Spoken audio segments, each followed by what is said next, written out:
एहतसाब नहीं इस्तेहसाल है। ये JIT को भी बताना चाहता हूं, ये PTI को भी बताना चाहता हूं, इस एहतसाब को पाकिस्तान में कोई नहीं मानेगा। वजीर आजम ने JIT को निशाने पर ले लिया, ताबड़तोड़ हमले। नवाज शरीफ का कहना है JIT के हेड ने अपने कजन को 50 लाख रुपए का ठेका दे दिया। लंदन कंपनी में जो नाम नेहाद मालिक बैठा है वो PTI का मेंबर है। एहतसाब वो करो जो कौम मान ले। JIT और PTI का एहतसाब कोई नहीं मानेगा। हमारा एहतसाब नहीं इस्तेहसाल हो रहा है। मेरे सब्र का इम्तिहान ना लो। इस्तीफा मांगने वालों को भी खरी खरी सुना दी।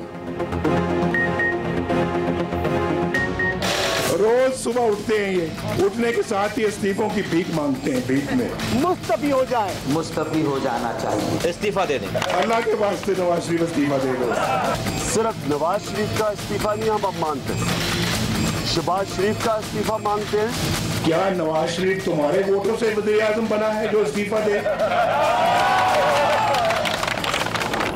जब झूठ पकड़े जा रहे हैं तो नवाज शरीफ बजाय आपको शर्म आने के आप धमकियां दे रहे हैं लोगों को कि जी मैं देख लूंगा, मैं ये कर दूंगा। नवाज शरीफ ये धमकियों का टाइम चला गया है। आपकी अब ये बात नहीं हो रही कि आपको डिस्क्वालीफाई किया जाएगा। अब तो आप ये सोचें कि अडयाला जेल में आपकी जगह तैयार हो रही है।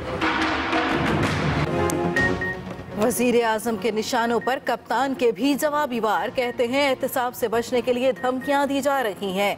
अब बात इस्तीफे पर नहीं रुकेगी। नवाज शरीफ जेल जाएंगे। झूठ बोलने पर शर्मिंदगी के बजाय शोर मचाया जा रहा है। वजीर आजम का अवाम में जाना मुश्किल हो चुका। मुखालिफाना नारों से बचने के लिए रिकॉर्डेड तकरीर चलाई गई।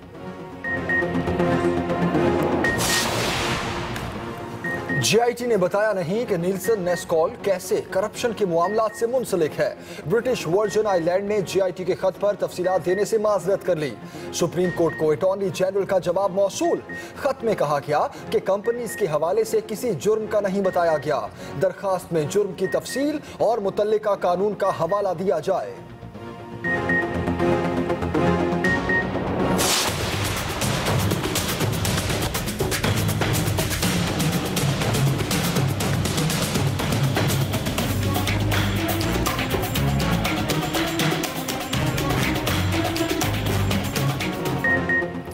सुप्रीम कोर्ट में बात जाली दस्तावेजात की तरफ जा निकली। ये आप लोगों ने क्या कर दिया, हम तो सोच भी नहीं सकते। जालसाजी पर कानून अपना रास्ता खुद इख्तियार करेगा। जस्टिस अजमत सईद के रिमार्क्स। कहते हैं पहली ट्रस्ट डीड कॉम्बर को दी गई, मटीरियल नेल्सन और नेस्कोल का लगाया गया। फ्रांसिक रिपोर्ट में कहा गया दोनों कंपनियों के दस्तखत वाला सफा एक, गलती भी एक जैसी है, यानी दोनों दस्तावेजात जारी हैं। पानामा केस की समाअत आज फिर होगी। दस्तावेजात के मुताबिक लंदन फ्लैट्स की मालिक मरियम नवाज हैं। हम 1.5 साल से पूछ रहे हैं रकम लंदन कैसे गई।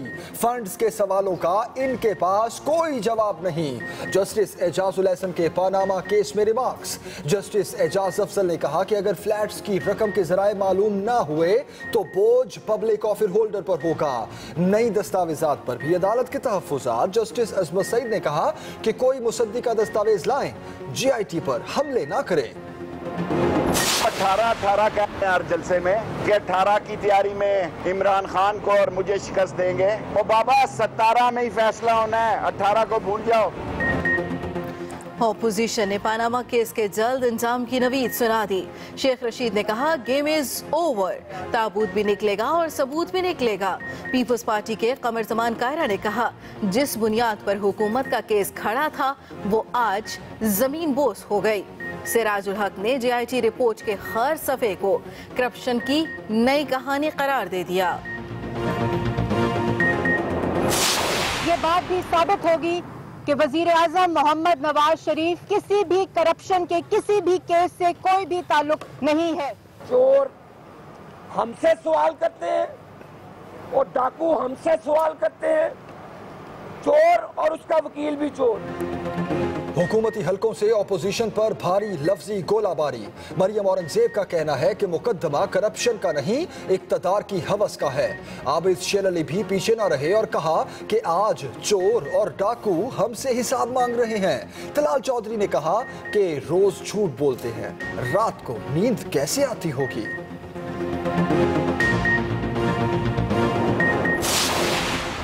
कराची के इलाके लियाकताबाद में इमारत गिरने की सीसीटीवी फुटेज सामने आ गई।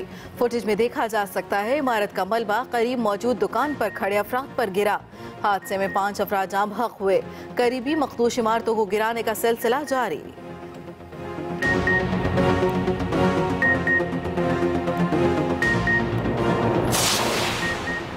भारत की दरखास्त पर पाक भारत डीजीएमओज का हॉटलाइन पर राब्ता। पाक फौज ने एलओसी के पार शहरी आबादी को निशाना बनाने का भारतीय दावा मुस्तरद कर दिया। डीजीएमओ पाकिस्तान का कहना है कि पाक आर्मी प्रोफेशनल फोर्स है, शहरी आबादी को हदफ बनाना गैर इखलाकी है। पाक फौज सिर्फ उन भारतीय चेक पोस्टों को हदफ बनाती है जहां से बेगुनाह शहरियों पर फायरिंग में पहल की जाती है।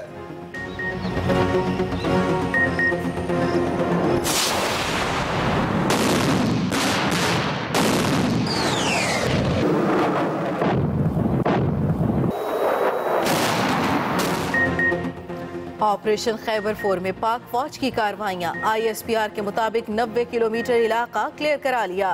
13 दहशतगर्द मारे गए। एक फौजी जवान अब्दुल जब्बार शहीद। फिजाई बमबारी से दहशतगर्दों के ठिकाने मलिया मेट। कई बारूदी सुरंगें तबाह कर दी।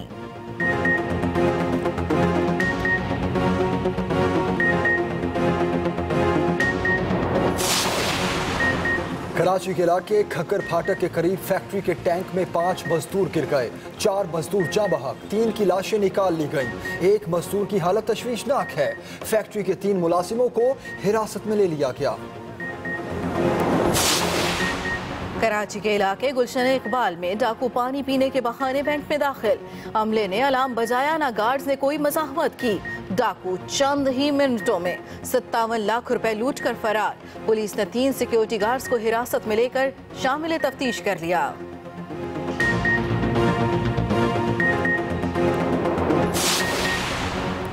कराची PS 114 में सईद गनी की कामयाबी का नोटिफिकेशन जारी। वोटों की दोबारा गिनती का केस इलेक्शन ट्राइब्यूनल को भेज दिया गया। फारूक सत्तार ने कहा कि इलेक्शन कमीशन ने इंसाफ के तकाजे पूरे नहीं किए। सईद गनी ने इलेक्शन को शफाफ तरीन इलेक्शन करार दे दिया। जश्न जारी।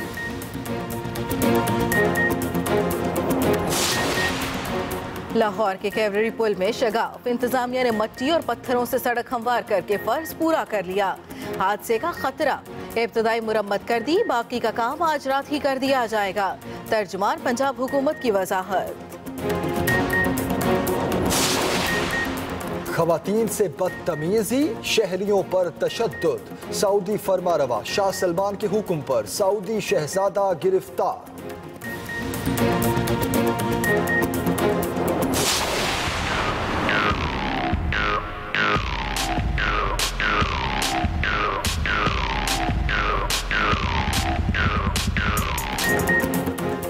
और बुलेटिन में आपको मिलवाएंगे पाकिस्तान की पहली रोबोट वेट्रेस रूबिया से।